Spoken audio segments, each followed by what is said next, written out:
So you have learned about how to tell time to the hour. We've worked together as a class and you've done some practice on your own, but now I'd like to see what you know by you filling out the worksheet.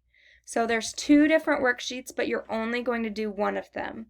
So you're going to grab the one with the red star on it. Make sure you don't grab the one with the green star, grab the one with the red star on it.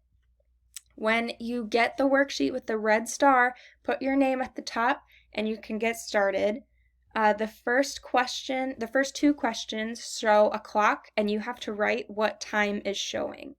The middle two questions are clocks, but they don't have the minute or hour hand on it. So it'll give you a time and you have to draw the hands on it. So when it says draw the hands of the clock to show 3 o'clock, you'll draw the hour and the minute hand to show 3 o'clock. Then you will need to flip the page over because there's a front and back. So don't forget to flip it over. And on the back, you will match the analog clock to the digital clock by drawing a line to connect the times that have the same time.